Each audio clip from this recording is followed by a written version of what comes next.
Hey everybody, Economic Ninja here. I am coming to you from my house.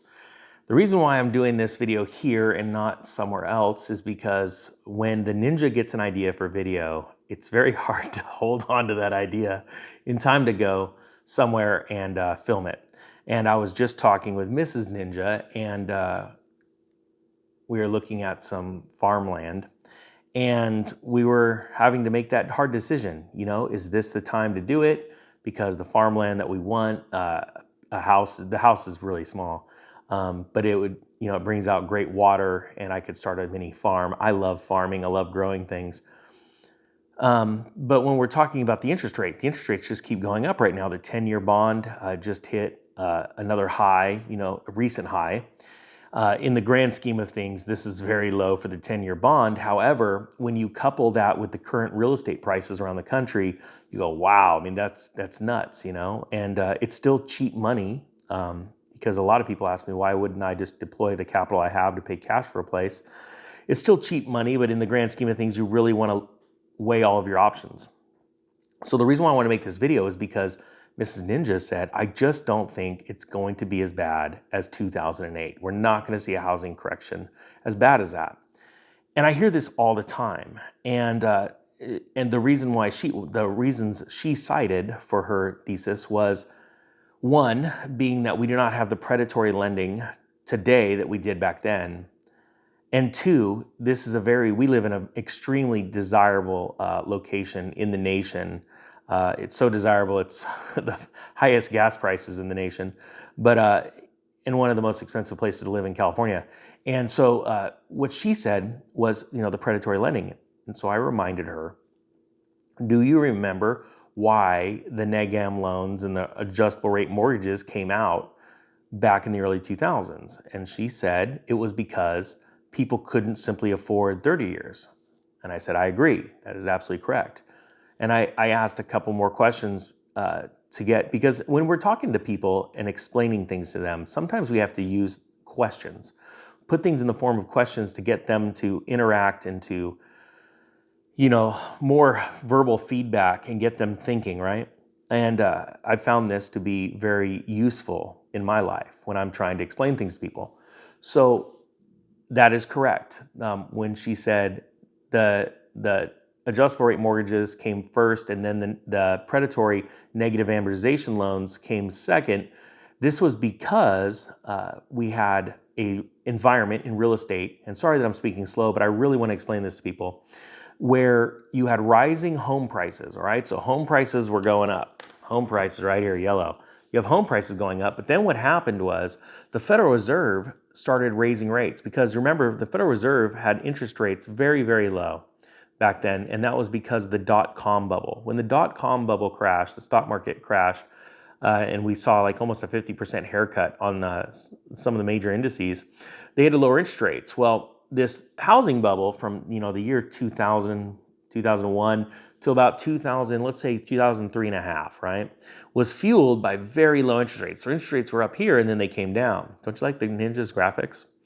So you have home prices up here, and then what happened is that the Federal Reserve came out with this dot plot plan, and they said, okay, we're going to start raising rates, and we're going to start doing it incrementally, like quarter of a point, or 25 basis points, or 1/4% each time. So each time they go, bink, and the housing market would come up a little bit still, bink, and then what would happen is, as they started to come up, not only did you have the federal funds rate coming up, but you saw the 10-year bond rising, I'd say exponentially as compared to the Federal Reserve rate, right? The Fed funds rate or the prime rate.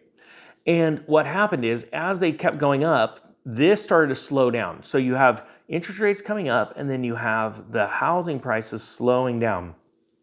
And what happened was, by about, I'm going off of memory, guys, this is just past experience, 2006, 2007, I want to say that we saw a 30-year fixed mortgage back at around 6.25%, 6.5%, I think was the highest I paid for a mortgage when I was flipping one of my last properties.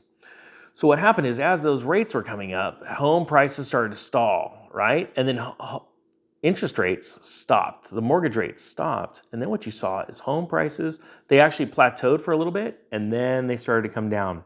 Now, the reason why they started to come down was simply because these are home prices. But what you don't see is as they're coming up, you only had this much inventory. But then as they started to stall, it was stalling because you saw inventory increase, right? As inventory started to explode for many different reasons, but one of which were people that were afraid of what's going on in the market and they wanted to sell. They're like, okay, this is weird. Houses are staying on the market longer. If we want to leave now or cash in what we've got, we've never seen a better opportunity. Let's do it. So inventory would just literally pass past the price of homes. Okay, so home price appreciation started to stall. Now stick around to the end of this because I have a very important point that nobody is talking about, and I think it is very, very vital. So as it started to fall, what you saw was banks get more and more aggressive with their lending. They had already started the adjustable rate mortgage program, fired those up. As of right now, they're recording this video, adjustable rate mortgages are actually a little priced higher than a 30-year fixed, okay? And so the banks, in my opinion, the reason why that's going on, the banks do not believe there's a lot more juice left in the orange, let's say, in the housing prices. So they are going to be priced higher. But back then they were priced lower because the banks felt, hey, nothing wrong can happen with the mortgages. The home prices are going to keep appreciating. And so it was easy to get into adjustable rate mortgages. Whereas today it is not as of right now. Now, this is the important part that I think is going to happen because, see, what I'm looking to buy right now is farmland because I believe we're going into a commodity boom cycle. We're going to see a lot of things that we did not see last time. And as I told Mrs. Ninja, I said, there are two things that are different this time.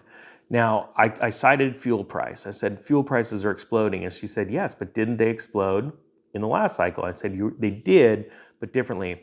You see, fuel started to rise, the barrel of oil started to rise, and it took off. It shot up. It was sitting around $76, $80 a barrel when I was investing in real estate, but by the peak of around June of 2008, a barrel of oil hit a top of $136 a barrel. And that brought the nation's average to $4.27. Now, that crippled the economy. And the reason why it crippled the mindset of the investor or the consumer, because there's one thing that you can't shake the price of, and that is, or two things, a gallon of milk and a gallon of gasoline. But gasoline has a different psychological effect on people. And trust me, this has to do with real estate. I will watch people that cannot balance a checkbook or are totally in credit card debt drive across town to save 40 cents on a tank or 30 cents on a tank of fuel, where really that maybe saved them, let's say $8, $9. And I'm talking about people with small cars, gas efficient cars. And the reason why I laugh at that is because, they'll run across town, waste a bunch of time to go and save a few bucks, where their lifestyle is built in a way that their finances are in shambles. And if they would just get a control of that or do some tax planning, they would save hundreds or thousands of dollars, all right? Okay, so that's one thing. It just psychologically messes with people. And it did in 2008 when semi-trucks were pulling over and saying, we don't have the money to pay for the fuel, we're not even gonna make profit on these things. It really jacked the economy. And we saw Lehman Brothers collapsing about 90 to 120 days later. And the reason why Lehman Brothers went out then was because faith and confidence in the entire system was failing, okay? That's all it is. Markets go up and markets go down based off of emotion, human emotion. That is it. You can say fundamentals all day long. Fundamentals are what talk the human into buying an investment. All right, here's the second part. That is so today's fuel increases are different because it's going to go exponential. In my non-professional opinion, I believe that you have not seen the top of the fuel price. I believe and I did a video about this about 4 weeks ago. I said there's going to be a lull in the price. The price of a barrel of oil is going to spike and it's going to come back down. And it's going to take off again. And there's going to be a myriad of reasons. So I believe, are just in the beginning of this. Now, here is the one thing that is completely different than the last cycle and is the scariest part, and that is food. Food inflation is taking off at a rapid pace. We saw the story about Germany going through that situation wherever the grocery stores are raising their prices. We're seeing it all over the country here. We just had a billionaire that owns massive grocery chains say prepare for huge price swings. that is going to cause fear and anger. And that is unlike anything we've seen in recent history, coupled with a rising interest rate environment, a all-time high. I want you to remember that we are in an all-time high for real estate nationwide, and we have rising fuel. This is the perfect storm. And if you don't mind, hashtag the perfect storm if you've made it this far in the video, because, and you know what, can you do me a favor? Hashtag Elon Musk alongside of it, because it's time that someone like some of these guys that are running around, prancing around like Robin Hood, start. Let's do more than just talking. Let's get this hammered out. And I know I got some interesting ways about me, but trust me, I got a method to my madness. Now, here's the thing. It's 11 minutes in this video, one of the longest videos I've ever done. And you're going to get the biggest nugget, because this is the scariest thing. And I don't care if the masses don't listen to this, because by the time you hear this, most of the people have already turned off this video, especially because I'm monotone right now and I'm slower in my speech than normal.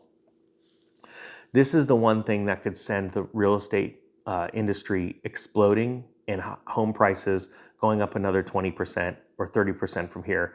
And yes, I did say that. And this is very scary to me. But if it happens, it's almost going to be like you have no choice. You have to do it. Mortgages were not always 30 years.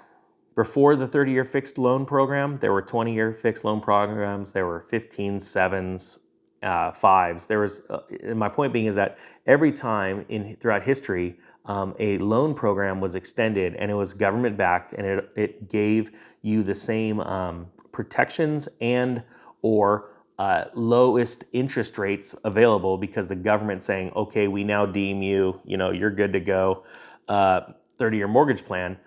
Every time it jumped up from a 20 to a 25 or a 30, you saw over the next subsequent couple years rapid home appreciation. And the reason why is because the mortgage payments fell, because interest would be lower, and or let's say it stayed the same, but it was amortized over a longer period of time.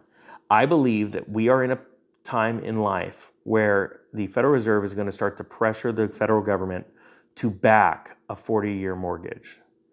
If that happens, what will happen to today's home prices or their mortgage payments, they will drop on a monthly basis significantly, on a percentage basis monthly, because it's going to be amortized out another 33% longer. So essentially you will see home payments, the interest portion, drop approximately 33%.